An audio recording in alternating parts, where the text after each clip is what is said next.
right, you asked, and I listened. How about an Alekhine?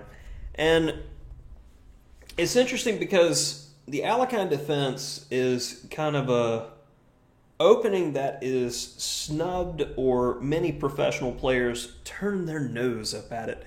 And after my book on Chessable, Alekhine Defense, The Dark Knight Rises, I felt that this opening is definitely playable, to say the least. And if you have one of the best players in the world, especially in Blitz, using this as his main weapon, Alexander Bortnik, if they're not smashing him every time he plays it, and they know it's coming, what's the problem with the opening then? It's just out of fashion, in my opinion. So, without further ado, let's get on with this Alekhine game. And my opponent goes for an exchange variation line. I went with the more aggressive c takes d6. In my book, I covered both.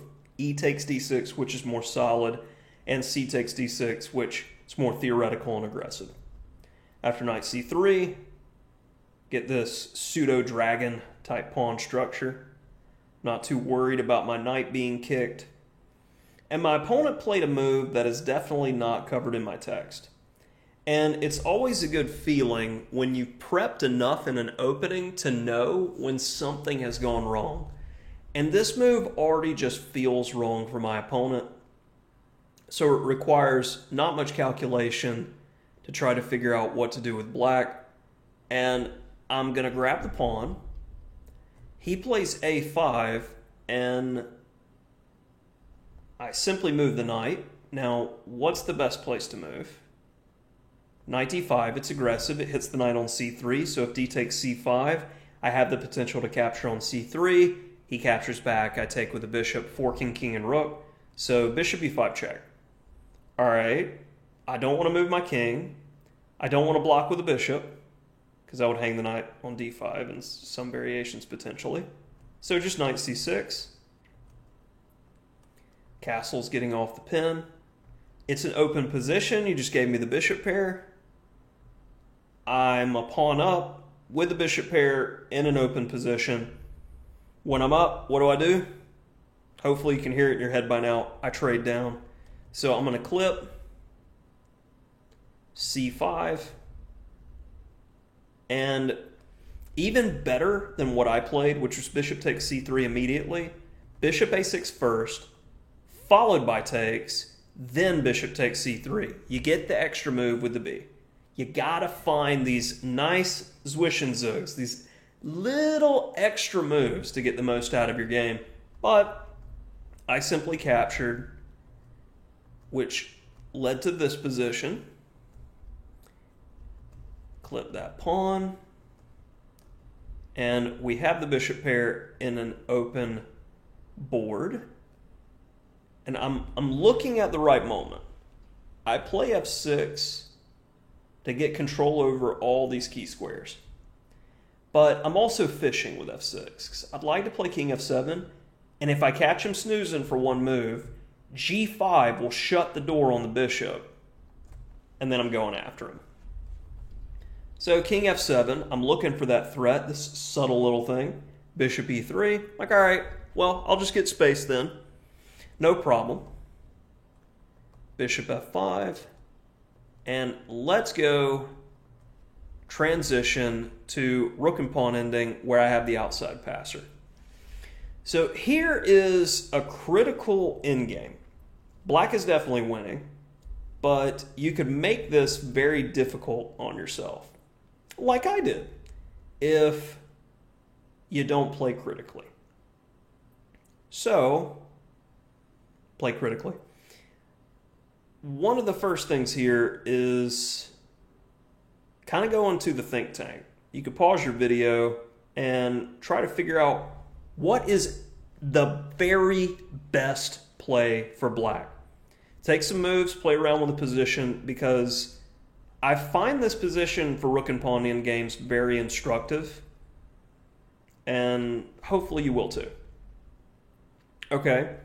Now in the main game, I simply just got behind the pawn. which is logical, but the pawn can be stopped quite quickly. Much better was first playing rook a c8.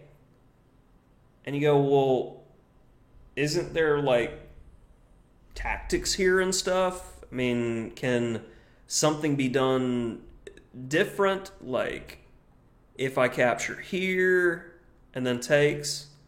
Well, one of the major differences here is I have the ability to continue to bother my opponent until I just get what I want. And his king's off sides. So if my rook can get behind my pawn, which is the best way to go, my king can just run here and I'm pushing the pawn up and it's going home. One rook is much easier to deal with than the two rooks. It's not safe for the king. So the tactic doesn't work. So rook b7 then. Check. Now rook c2. Okay, well, we don't want to lose a pawn.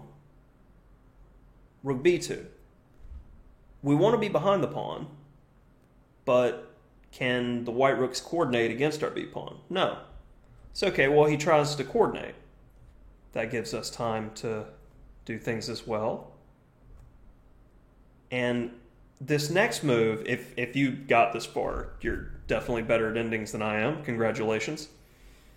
This next move is counterintuitive because g5, you give him the pawn because your king is safe and you're actually the one going to be giving the devastating attack. Now, I didn't see any way around this when doing some analysis with the engine. But it just shows that this innocuous looking moment is actually quite critical. You've got to be able to sense critical moments in chess to analyze deeply. Blitz games. Rook a b8. And he comes back. So I go back. I don't just jettison the pawn and play g5. I don't have any reason to, like we saw in the other variation. And seeing that I'm not making progress, I give away a pawn to play the 4 versus 3. It should technically be a draw, but especially in blitz where clock becomes factor, it can be difficult to hold these positions because my goal is to play faster than my opponent and try to work them on the clock. Don't trade pawns too quickly, make more rook moves than pawn moves, etc. h4, this is to try to hold back the structure if I can, or snaggletooth the pawns. I'd love if, g4 takes en passant, king takes. That's like, we have a much better chance if the pawns are disconnected. So, okay, g5, I needed to defend. Okay, I've got some chances now. The pawns are disconnected. And after king g6, trade that down, e5, and white should be able to hold here. And we're in time trouble, so I test him with e4. So white to move, what would you play? Okay, hopefully you found the best defensive resource, which was king f4. And after takes, it's interesting, but even with the extra f-pawn, this is a Philidor position, and this is a pretty easy draw for white.